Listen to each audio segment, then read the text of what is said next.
So I'm super excited for today's quick little Sunday chat. A member of the UIG left this basically saying, hey, if I lost my job or if I had to, my DeFi income could cover my rent. Now this little chat, this little Sunday sermon we're gonna have in my hotel, I'm checking out, been on a road trip. I'll talk about that a little bit later. It has nothing to do with DeFi income, with crypto, and it has nothing to do with rent. But it has everything to do with how we think about money. And if I could somehow inject this into every human on the planet and have it hit their heart, it would be this idea, or first of all, I would eliminate this idea of oh, money won't make you happy. Oh, money's not the most important thing. That's just a half truth, or it's this saying that sounds good, but it's almost like this saying of defeat. Now, it is true, I know, and even in my life, I've had times where I had no money, didn't know how to pay rent, yet it was some of the happiest time in my life. And I've had other times where I had a lot of money and I was miserable, stressed, anxious, etc. I've also had times where I had no money and I was miserable and stressed and anxious because rent was due tomorrow, or I remember filling up my gas tank. I don't know if you played this game and you're just timing it perfect to the $10 because it's all you have. You know that's all you have.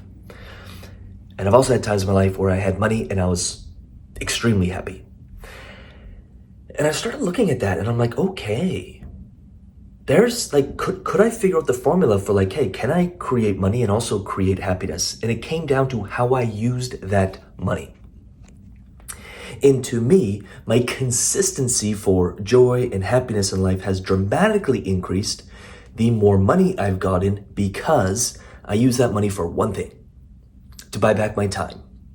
And then with that time, I can actually work on me, because inside is the only place you'll actually find happiness.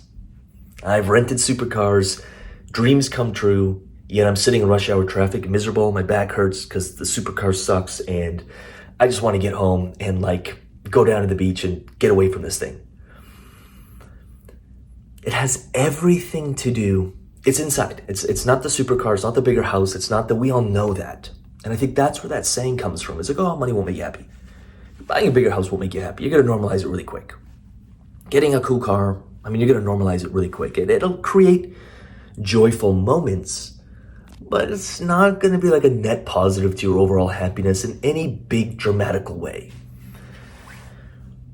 You buy a little Honda Civic so you can get from point A to point B, and there's a huge rise in joy and convenience and happiness. But after that, it's all diminishing returns. I think we all know that. And I found that it's just buying my time back.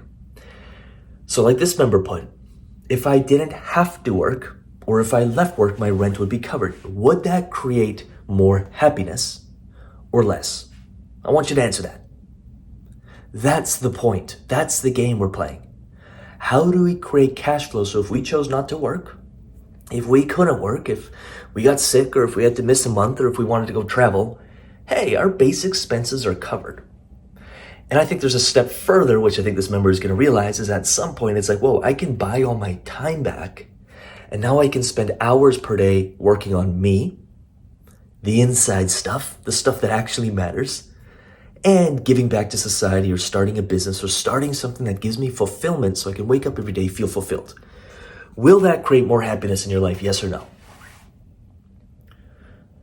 So to me, that's the game we play. And if I could somehow just eradicate that stupid message of oh, money won't make you happy. Oh, it's not the most important thing. To me, I'm it's one of the more important things. It doesn't have to be either or. It can be your family and taking care of finance, and your health, and your relationships. Let's just raise the bar on all of them. But to me, I find that, okay, if I can make more money and buy my time back, then I can pour that into relationships or family or health or fitness or whatever that is for you. Well, it's all of us. It's all of it for all of us, but you get the point.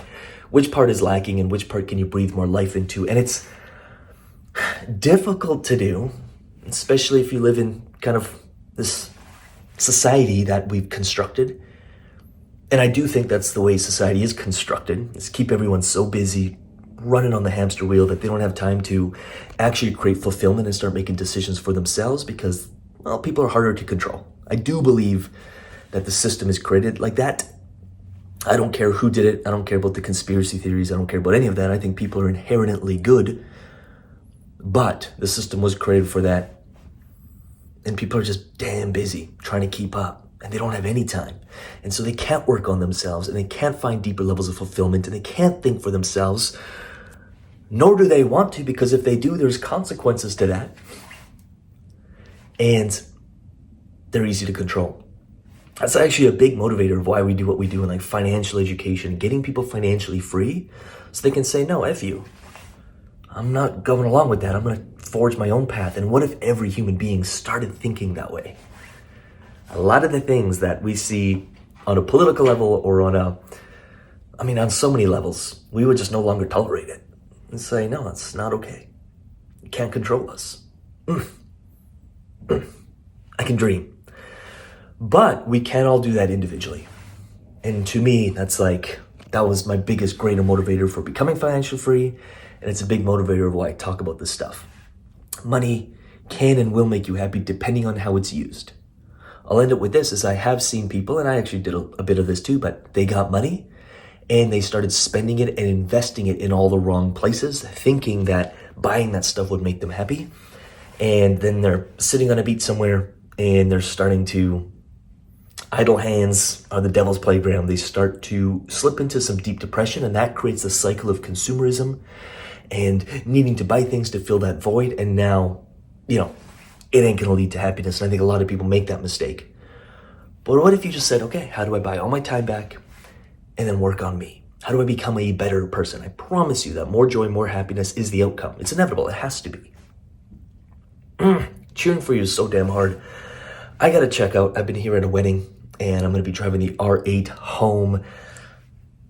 There's this highway in the middle of nowhere out in BC here in Canada. Never any cop cars, never any traffic, and it's like just left, right. And you got such a RPM range in the R8 that you can downshift it from 5th to 4th to 3rd, just tear into the corner, accelerate out, upshift, and it's all, you can have your window down, and it's all this canyon, so you just hear the exhaust crackle and pop. I'm not gonna lie, that does make me pretty happy. I'm excited for that. But at the end of the day, just buying your time back. That's what we're doing. I hope this message is received and that you can feel it. And if you decide to buy a supercar because you love cars, maybe that should be secondary. But to me, I got my time back. And then I said, okay, what else do I kind of want? I know this stuff won't make me happy, but I can add it into my life because it's enjoyable for me. Cheering for you. With that said, I'm gonna get out of here. We'll talk soon. Peace.